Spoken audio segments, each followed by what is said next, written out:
A helicopter is cutting through the sky over Laurelton. Below, Merrick Boulevard, the main strip, the shops and the corners, and the specific geography of southeastern Queens that most of New York City never thinks about.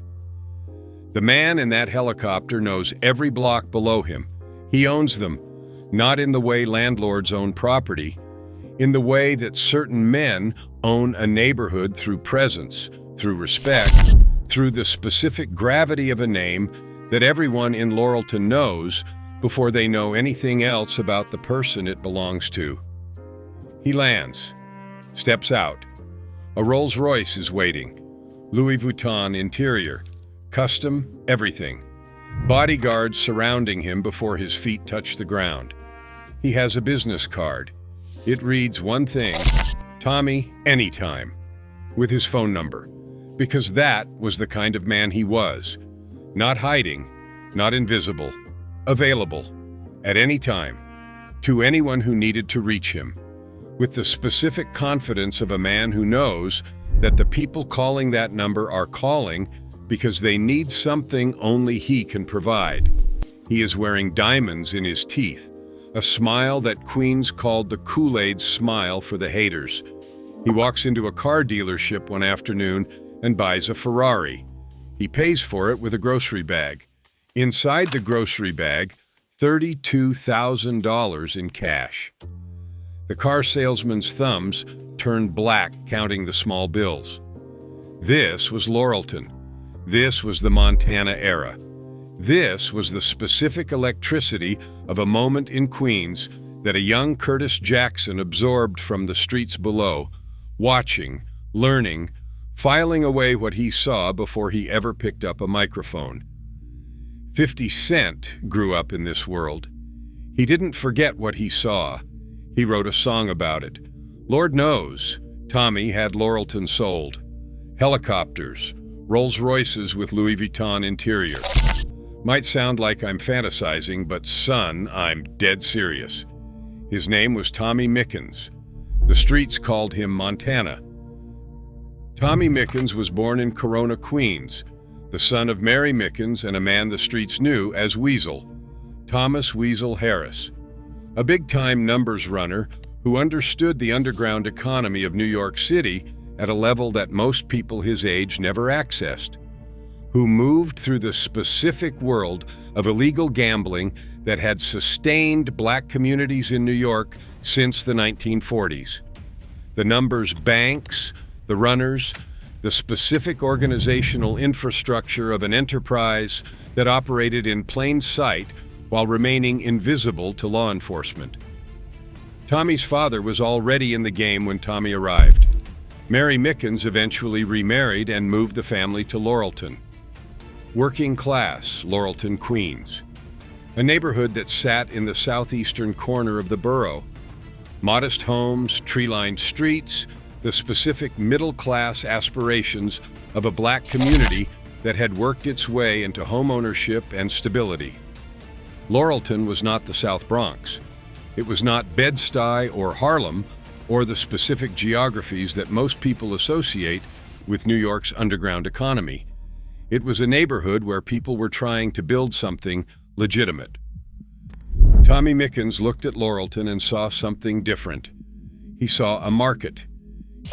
He was 10 years old when it started. He organized his friends to carry groceries at area markets, standard after-school work, the kind of industriousness that gets a kid praised in school and rewarded with pocket money. But Tommy Mickens was not just doing the work. He was thinking about the work. He paid his friends $5 a day to help him, and he collected all their money. At 10 years old, before he had any experience with the underground economy that his father navigated, before he had any context for what organizational intelligence actually looked like at scale, Tommy Mickens had already invented a structure. You pay the workers. You keep the profits. That is not a childhood insight. That is the fundamental principle of every successful business enterprise in American history. And Tommy Mickens figured it out at 10 years old, carrying groceries in Laurelton, Queens. Laurelton in the 1980s was changing. The crack era that was transforming neighborhoods across New York City was arriving in the southeastern neighborhoods of Queens, arriving in Springfield and Laurelton and along Merrick Boulevard, the main thoroughfare that bisected the community. The men who would eventually define Queens' drug mythology were already building in the territory just north of Laurelton. South Jamaica, the supreme team under Kenneth McGriff, Lorenzo Fat Cat Nichols, running his operation out of Big Mac's Deli. The Corley family, the Ghost, operating invisibly through the 40 projects. The most dangerous drug organizations in New York City history were literally neighbors of the working-class neighborhood where Mary Mickens had moved her family. Tommy Mickens watched all of it. He had grown up watching his father navigate the underground economy of Queens with the specific intelligence of a numbers runner who understood that money moved through channels that the legitimate world couldn't see. That organizational structure produced results that legitimate employment couldn't match. That the men who built the underground infrastructure of Black New York, who ran the numbers, who organized the gambling, who created the specific cash economy that fed families and funded businesses in communities that the legitimate banking system had abandoned, were the men that their neighborhoods actually depended on. He absorbed those lessons, and he applied them. He started small. The specific beginning of a man who understands that scale comes from foundation, that the organization has to work at the small level before it can work at the large level. By 1985, Tommy Mickens was generating $121,000 in 1 year from an operation that was still establishing itself, still building the supply chains and the customer relationships and the territorial control that a mature organization requires. $121,000 in his first documented year. He filed taxes as an upholsterer. 1986, $605,000. The man who filed taxes as an upholsterer made $605,000. That number, documented by law enforcement and eventually presented in federal court, tells you two things about Tommy Mickens. First, his operation was growing at a rate that most legitimate businesses could not match. He went from $121,000 to $605,000, a $484,000 increase in 1 year. That is not organic growth. That is the specific acceleration of an operation that has found its market and understood how to serve it. Second, he was organized enough to manage that growth without creating the visible chaos that usually accompanies rapid expansion. He was adding supply. He was adding workers. He was extending his territory. He was building the Montana brand across Laurelton and Springfield and along Merrick Boulevard. All of it while filing taxes as an upholsterer. The IRS was looking at a man who claimed to be reupholstering furniture for a living. They were not looking at a man whose operation was generating over $500,000 annually and growing. And then 1987 arrived. Over $1,133,000 in 1 year from an organization that had started with $5 payments to grocery-carrying friends. $1 million and a Rolls-Royce, with Louis Vuitton interior and helicopters and a Ferrari, 2 Mercedes-Benzes, a yacht, diamonds and emeralds embedded in his teeth. 50 Cent did not exaggerate a single syllable. Tommy Mickens called himself Montana, not as a random nickname, as a declaration. He saw Scarface at 20 years old. Tony Montana, the Cuban immigrant who arrived with nothing and built a cocaine empire through audacity and the specific American philosophy that if you want something, you take it, was the character that an entire generation of young men from New York's housing projects and working-class neighborhoods adopted as their patron saint. Tommy Mickens adopted Montana, and then he built something that actually matched the mythology. He had a business card printed. It read, "Tommy Anytime," with his phone number. That detail tells you everything about the specific kind of man Tommy Mickens was. Not hiding, not invisible, not the Fritz model of deliberate invisibility, available to anyone, at any time, because he had built something so solid and so respected in Laurelton that he had no reason to hide from it. He carried himself like a gentleman.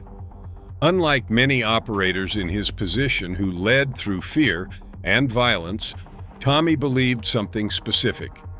If you couldn't sit down and talk like a boss, you weren't a boss to begin with. Gunplay was a last resort, not a first language. The business ran on relationships, on reputation, on the specific trust that a man builds when he delivers consistently and treats the people around him with the respect the work requires.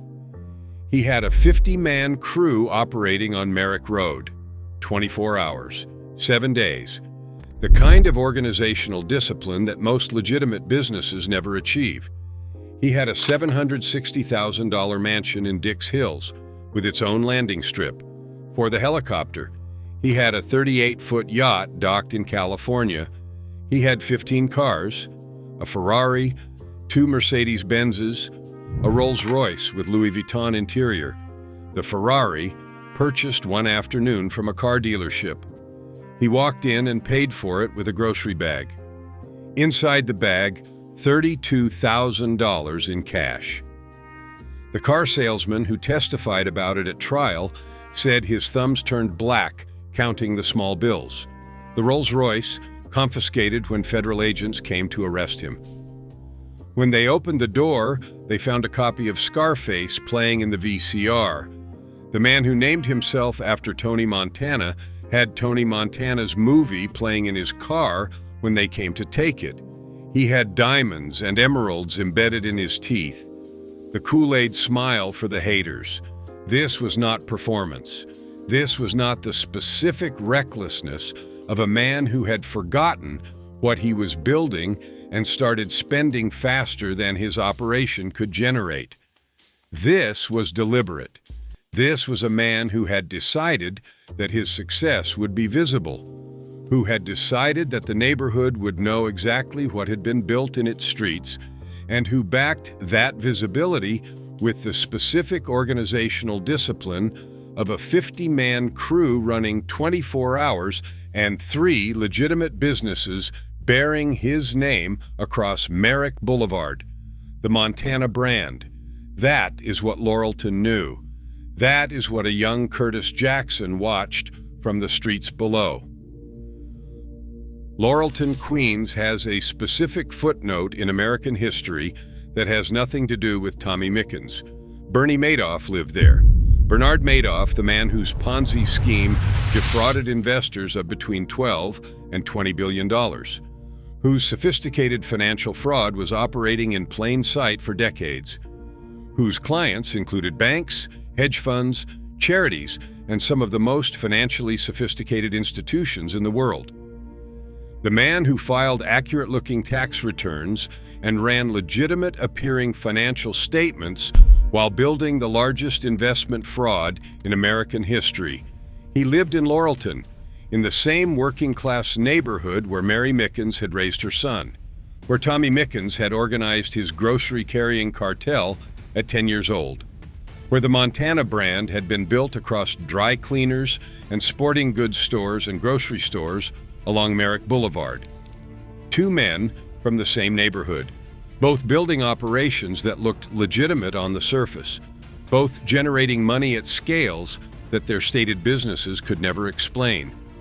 Bernie Madoff defrauded investors of $20 billion. Tommy Mickens filed taxes as an upholsterer and made $1,133,000 in 1987. History remembers one of them. The other one is teaching aerobics to senior citizens in the Bronx. The arrest came on May 10, 1988. Federal agents descended on Tommy Mickens' residence in Dix Hills, Long Island. Not his apartment, not a house in Laurelton. A residence in Dix Hills, the specific suburb of Long Island, where men who have generated enough money put distance between themselves and the neighborhoods their operations run through. The agents confiscated everything: $2.5 million in assets, 15 cars, the Ferrari, the 2 Mercedes-Benzes, the Rolls-Royce. When they opened the Rolls-Royce, Scarface was playing in the VCR. Federal agents assigned to the case would have seen a lot of things in a lot of cars, but opening a seized Rolls-Royce with Louis Vuitton interior belonging to a Queens drug kingpin who called himself Montana, and finding Tony Montana playing on a screen inside, that was something specific. Tommy Mickens was indicted and charged with tax evasion, money laundering, conspiracy, and distribution. He hired Robert Simmels. The trial proceeded. In 1989, Tommy Mickens was convicted: drug dealing, money laundering, tax evasion. The specific trifecta that federal prosecutors use when a man has built a criminal organization and then made the specific mistake of trying to explain where his money came from with tax filings that couldn't support the lifestyle visible to anyone who ever saw his Rolls-Royce or his yacht or the diamonds and emeralds in his teeth. He was fined $1 million, $2.5 million in assets seized, and sentenced to 35 years in federal prison. 35 years. For the man who paid his friends $5 a day to carry groceries while he collected all their money. For the man who made $1 million in a year while claiming to be an upholsterer. For the man who 50 Cent would eventually tell the entire world about in the most important song of his underground career. 35 years. Mary Mickens had a stroke in 1993. Tommy was inside. For the first month and a half, she was in a nursing home, begging him through whatever communication channels exist between a federal prisoner and his family to get her out. They didn't care about old people there. The specific neglect of institutional care that families recognize when they have no choice but to place someone inside it. Tommy eventually got her out. He moved her to Florida, bought her a house from inside federal prison. The specific organizational intelligence and financial reach of a man who could manage a real estate transaction for his mother while serving a federal sentence, that tells you something about who Tommy Mickens was, even from behind bars. Mary Mickens died in 1993 anyway. The stroke had done its damage before Tommy could fully intervene. He carried that, the specific weight of a man who watched his mother die while he was inside, who had the resources to act, but not enough time to make those resources matter. He served 20 years. He walked out in 2008. 50 Cent released Ghetto Quran in 2000. The song was a tribute to the Queens street legends who had shaped the borough that produced Curtis Jackson, the men whose names defined South Jamaica, Queens in the 1980s and 90s. Fat Cat, Supreme, Prince, The Ghost, Tony Montana Mickens. Lord knows Tommy had Laurelton sold. Helicopters, Rolls-Royces with Louis Vuitton interior. Might sound like I'm fantasizing, but son, I'm dead serious. 50 Cent was 8 years old in 1985 when Tommy Mickens was generating $121,000 in Laurelton. He was a child growing up in the same southeastern Queens geography that Montana had built his operation across. He absorbed the specific oral history of what Tommy Mickens was, the way that all children absorb the legends of their neighborhoods, through the visible evidence of what a man could build, through the specific mythology that the streets preserve about the men who defined them. By the time 50 Cent made Ghetto Quran, Tommy Mickens had been inside for 11 years. His Rolls-Royce was seized. His Montana businesses were closed. His territory had been absorbed by other organizations. His name was fading from the specific oral history of Queens into the specific silence that prison creates around the men it removes. 50 Cent put his name back, permanently, on wax, in a song, in the specific cultural record that hip-hop has always been better at maintaining than any other institution. Then, in 2011, Nas released a song called Nasty. In the music video, Tommy Mickens stands next to Nasir Jones, one of the most lyrically celebrated rappers in history. The man who wrote Illmatic at 21 years old, standing next to Tommy Mickens. Nas referenced Montana in the lyrics. Two of the most significant rappers to emerge from New York had used their platforms to document what Tommy Mickens had been. To preserve in the permanent record of American music the name of a man who filed his taxes as an upholsterer while making over $1 million a year, Tommy Mickens, the Montana, the man from Laurelton who started with $5 and ended with helicopters.